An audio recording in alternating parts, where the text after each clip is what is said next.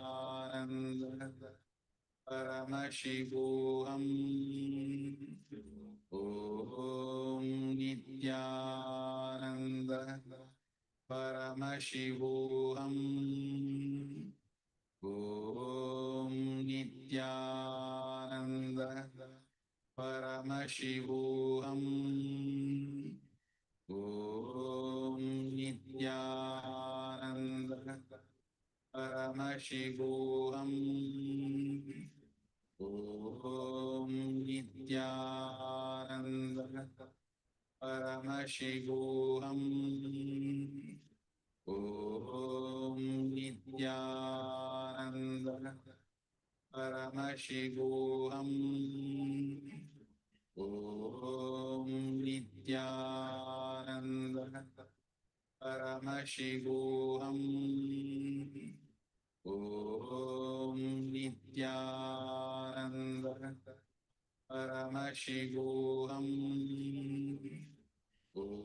Om Nithyananda Paramashivoham Om Nithyananda Paramashivoham Om Nithyananda Paramashivoham Om Nithyananda Paramashivoham Om Nithyananda Paramashivoham Slowly bring your awareness to your body.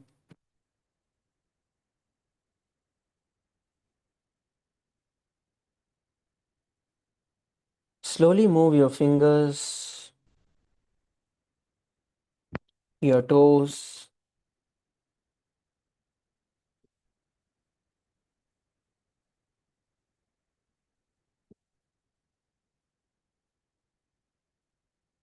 move your elbows, your knees. Bring your awareness back to your body.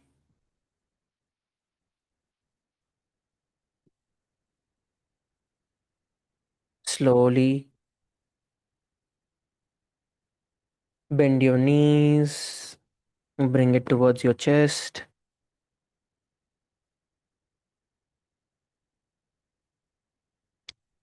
Hug your knees and hold there.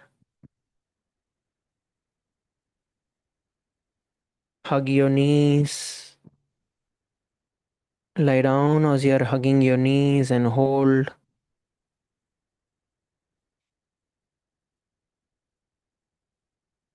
Slowly roll yourself to the left and right.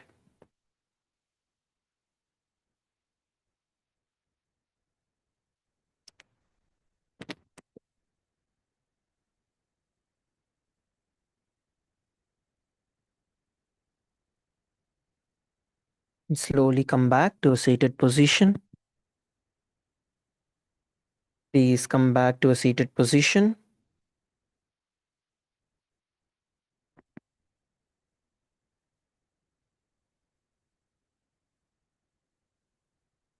Please get back to a seated position. Sit straight. We are now going to be doing the Maha Mantra, humming intensely. Sit straight and start humming intensely and deeply.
Relax.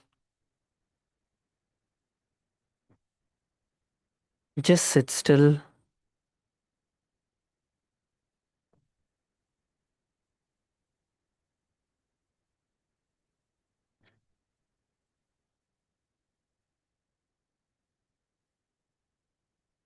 Sit still. Inhale and exhale.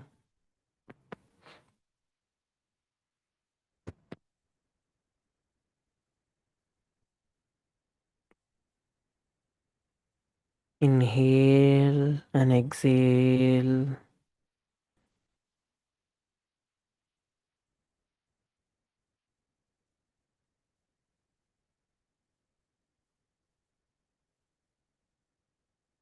Inhale and exhale.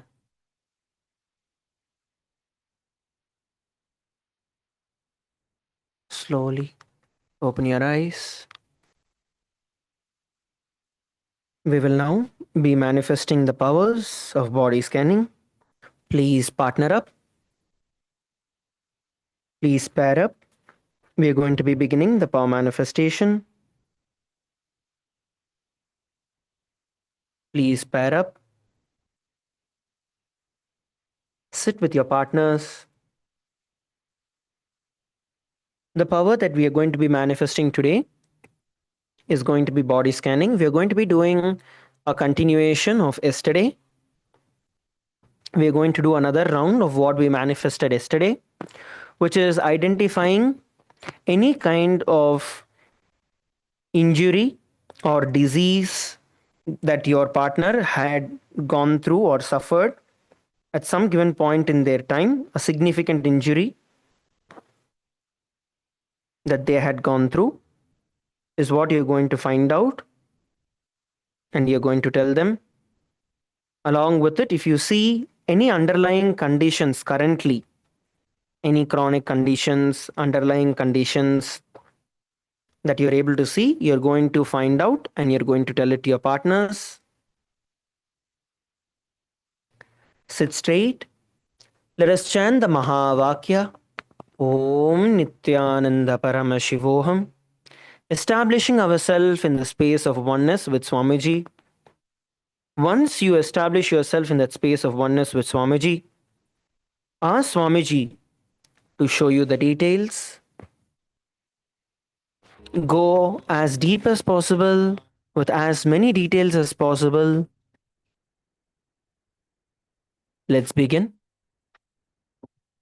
Nithyananda Paramashivoham Om Nithyananda Paramashivoham Om Nithyananda Paramashivoham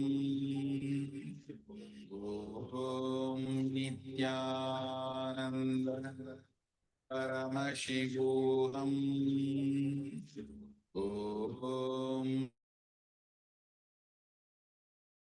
Om Nithyananda Paramashivoham Om Nithyananda Paramashivoham Om Nithyananda Paramashivoham Om Nithyananda Paramashivoham Om Nithyananda Paramashivoham Om Nithyananda Paramashivoham Om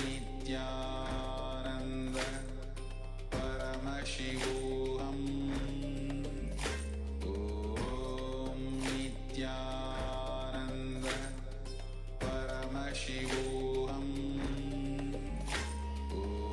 Om Nithyananda Paramashivoham Om Nithyananda Paramashivoham Om Nithyananda Paramashivoham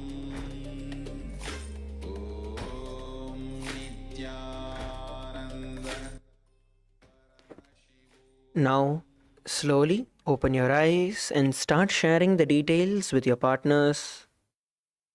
Share with each other what Swamiji revealed to each of you. Please start sharing the details with each other.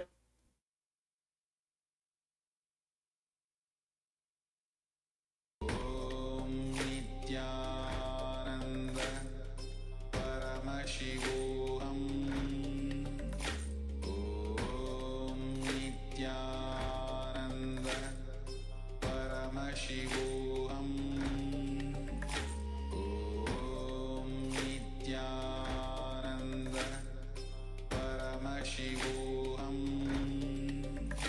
Om Nithyananda Paramashivoham Om Nithyananda Paramashivoham Om Nithyananda Paramashivoham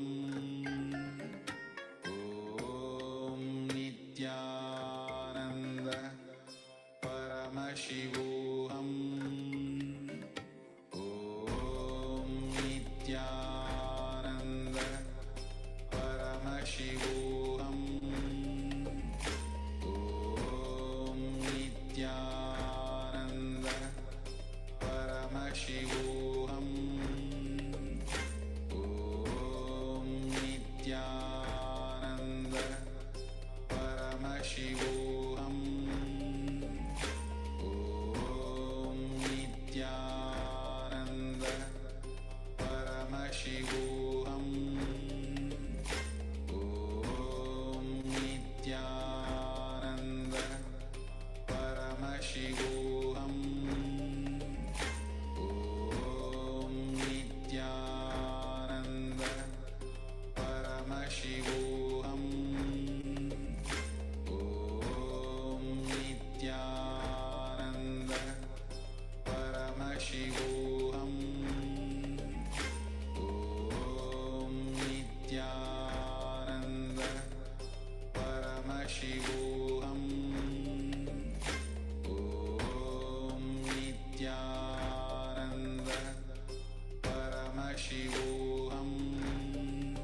Yes. Those of you who manifested the power, who got it right, you were able to identify any one of the issues that your partner had. Can you all raise your hands? Please raise your hands if you're able to identify the issue that your partner had. Please raise your hand. Come on, raise your hands. If you got it nice and high, I request all the hall volunteers and acharyas on ground to take the count, please, and send it across. Just hold up for a few more seconds so we can take a quick count. Once the hall volunteers tell you can drop it, then you can. Ma Sevika, I can see Ma, but I cannot see Ma Atma Prema because it is blurred.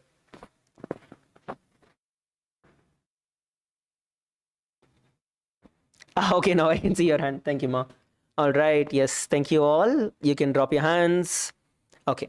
We are coming towards the conclusion of the yoga session for the day. We are going to be concluding with the Purna Mantra. Please sit straight with your head, neck and spine in a straight line. Bring your hands in front of your heart in the Atmanjali Mudra. Let us offer our gratitude to Swamiji for giving us such a wonderful opportunity. Let's end with the Purna Mantra. Om Purnamadav Purnamidam Purnat Purnamudachyate Purnasya Purnamadaya Purnameva Vashishyate. Om Shanti Shanti Shanti. Harihi Om Tatsat Sarvam Bhagavat Shri Nithyananda Paramashivoham Om Nithyanandam. Thank you, everybody. Nithyanandam.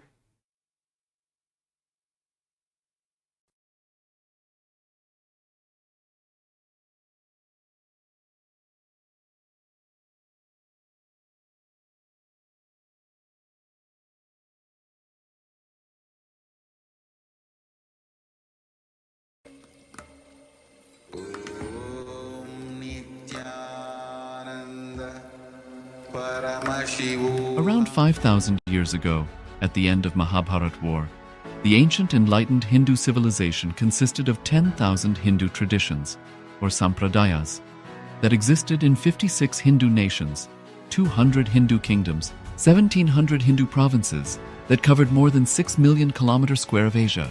The Supreme Pontiff of Hinduism, SPH, Bhagavan Sri Nithyananda Paramashivoham, is the reviver of KAILASA, this ancient, enlightened Hindu civilizational nation. KAILASA is an unbroken cultural, religious, historical, civilizational, and sovereign continuation and revival of multiple of these historical Hindu sovereign states and Hindu ecclesiastical entities. The unbroken continuity of these ancient Hindu nations through KAILASA results in the legal recognition of KAILASA as per the international customary law, particularly the doctrine of continuity. The international law, the doctrine of continuity, implies that upheavals and revolutions within a country, changes in government, territorial adjustments, measures taken during military occupation, or other internal transformations do not negate the existence of the country, do not affect the legal personality and international obligations of the country or state.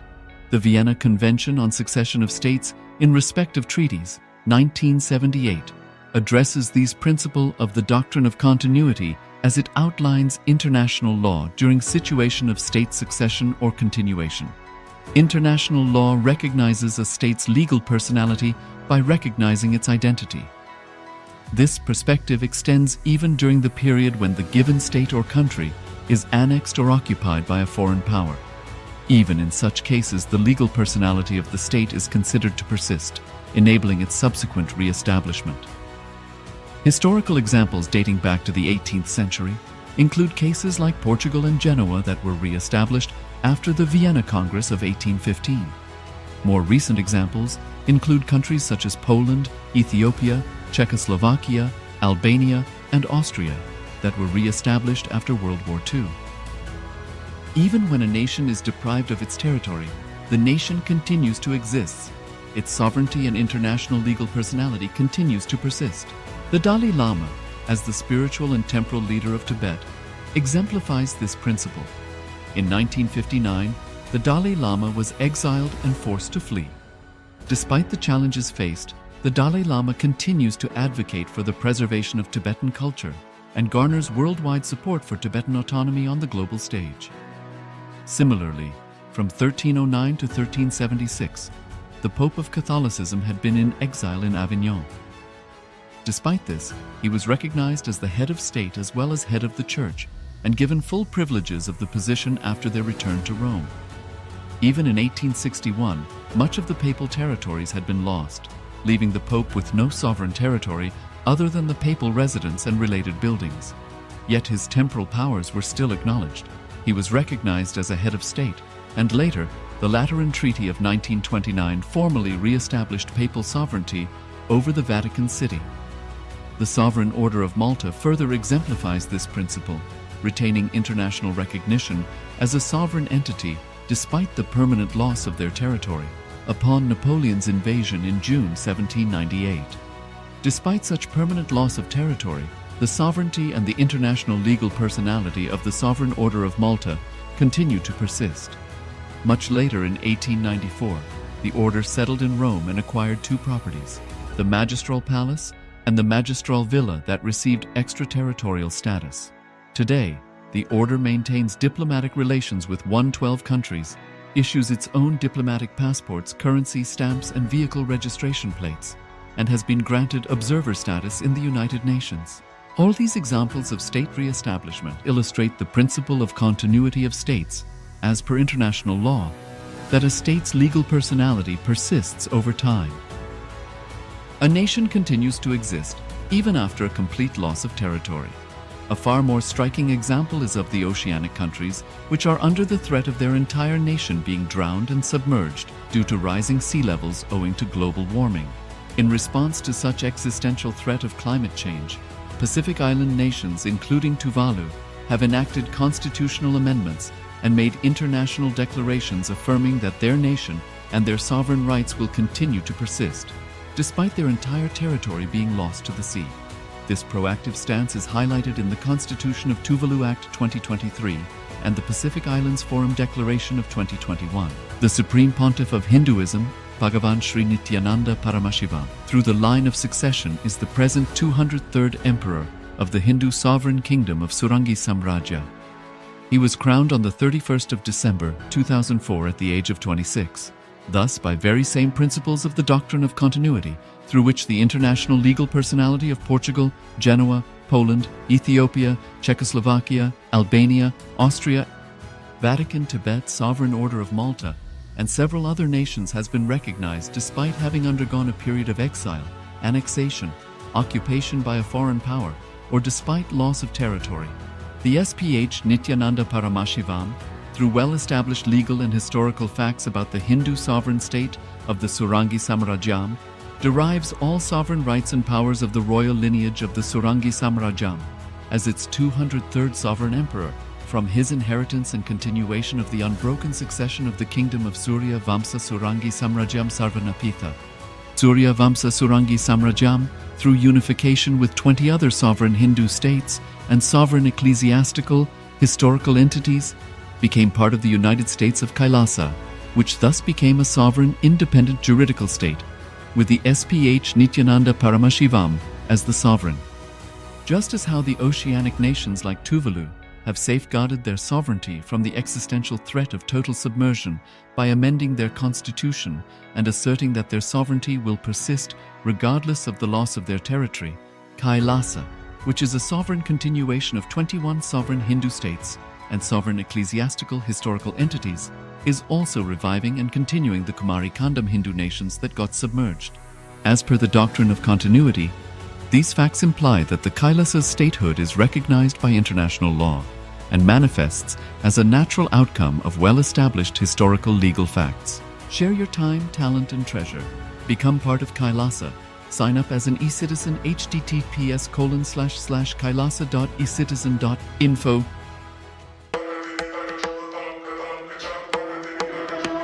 With Paramashiva's grace, we have evolved UAN, United Nations for Ancient Nations. Paramashiva successfully manifested And now he is introducing this to all of you, to the world formerly United Ancient Nations. It is United Nations for Ancient Indigenous Nations. This is a profound intergovernmental body. More than 100 ancient nations are already part members of this UAN. It is to unite and support all the indigenous nations, indigenous kingdoms all over the world.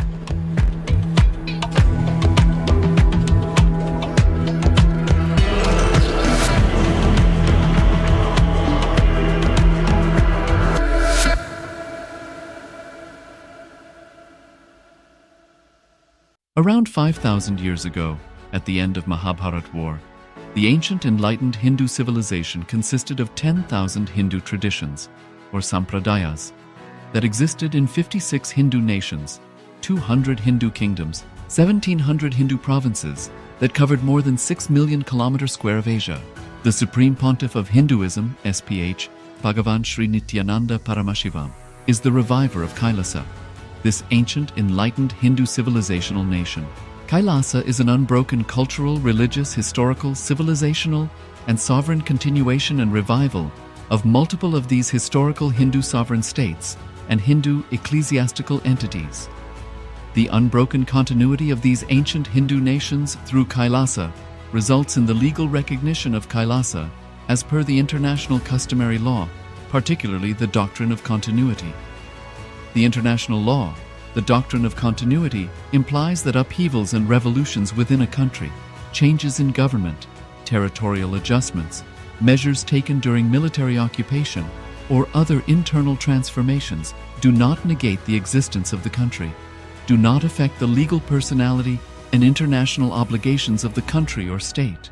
The Vienna Convention on Succession of States in Respect of Treaties, 1978, addresses these principles of the doctrine of continuity as it outlines international law during situation of state succession or continuation. International law recognizes a state's legal personality by recognizing its identity. This perspective extends even during the period when the given state or country is annexed or occupied by a foreign power. Even in such cases, the legal personality of the state is considered to persist, enabling its subsequent re-establishment. Historical examples dating back to the 18th century include cases like Portugal and Genoa that were re-established after the Vienna Congress of 1815. More recent examples include countries such as Poland, Ethiopia, Czechoslovakia, Albania, and Austria that were re-established after World War II. Even when a nation is deprived of its territory, the nation continues to exist. Its sovereignty and international legal personality continues to persist. The Dalai Lama, as the spiritual and temporal leader of Tibet, exemplifies this principle. In 1959, the Dalai Lama was exiled and forced to flee. Despite the challenges faced, the Dalai Lama continues to advocate for the preservation of Tibetan culture and garners worldwide support for Tibetan autonomy on the global stage. Similarly, from 1309 to 1376, the Pope of Catholicism had been in exile in Avignon. Despite this, he was recognized as the head of state as well as head of the church and given full privileges of the position after their return to Rome. Even in 1861, much of the papal territories had been lost, leaving the Pope with no sovereign territory other than the papal residence and related buildings. Yet his temporal powers were still acknowledged. He was recognized as a head of state, and later, the Lateran Treaty of 1929 formally re-established papal sovereignty over the Vatican City. The Sovereign Order of Malta further exemplifies this principle, retaining international recognition as a sovereign entity despite the permanent loss of their territory upon Napoleon's invasion in June 1798. Despite such permanent loss of territory, the sovereignty and the international legal personality of the Sovereign Order of Malta continue to persist. Much later in 1894, the order settled in Rome and acquired two properties, the Magistral Palace and the Magistral Villa that received extraterritorial status. Today, the order maintains diplomatic relations with 112 countries, issues its own diplomatic passports, currency, stamps, and vehicle registration plates, and has been granted observer status in the United Nations.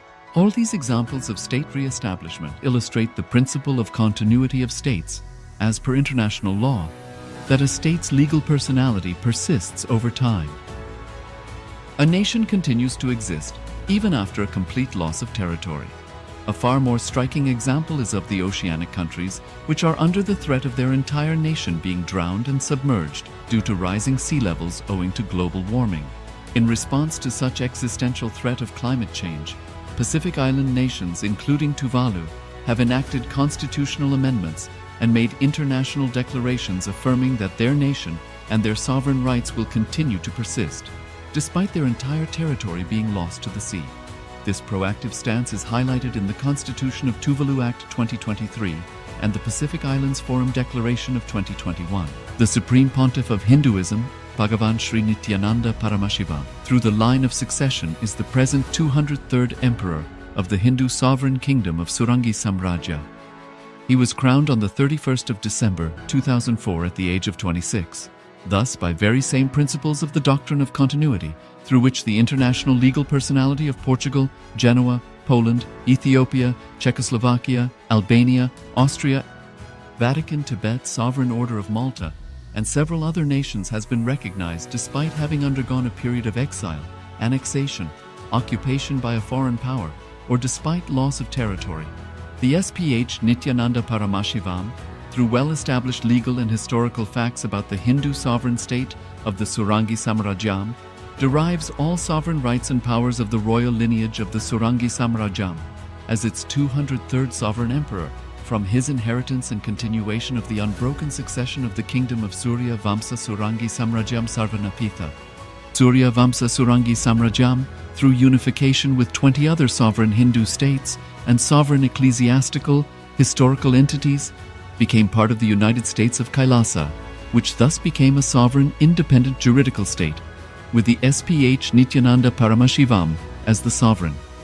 Just as how the oceanic nations like Tuvalu have safeguarded their sovereignty from the existential threat of total submersion by amending their constitution and asserting that their sovereignty will persist regardless of the loss of their territory, KAILASA, which is a sovereign continuation of 21 sovereign Hindu states and sovereign ecclesiastical historical entities, is also reviving and continuing the Kumari Kandam Hindu nations that got submerged. As per the doctrine of continuity, these facts imply that the KAILASA's statehood is recognized by international law and manifests as a natural outcome of well-established historical legal facts. Share your time, talent, and treasure. Become part of KAILASA. Sign up as an eCitizen https://kailasa.ecitizen.info.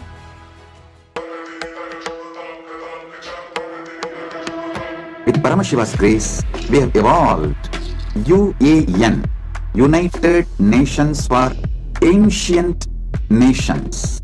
Paramashiva successfully manifested, and now he is introducing this to all of you, to the world formally United Ancient Nations. It is United Nations for Ancient Indigenous Nations. This is a profound intergovernmental body. More than 100 ancient nations are already part members of this UAN. It is to unite and support all the indigenous nations, indigenous kingdoms all over the world.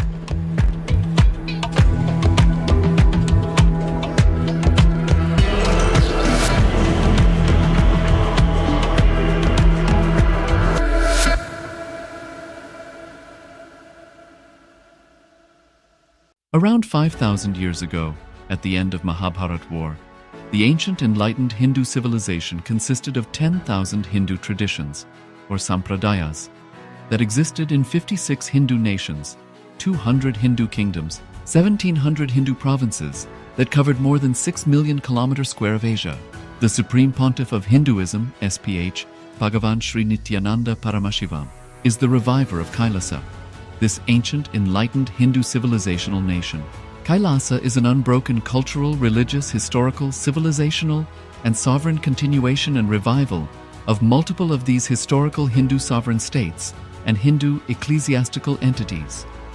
The unbroken continuity of these ancient Hindu nations through KAILASA results in the legal recognition of KAILASA as per the international customary law, particularly the doctrine of continuity.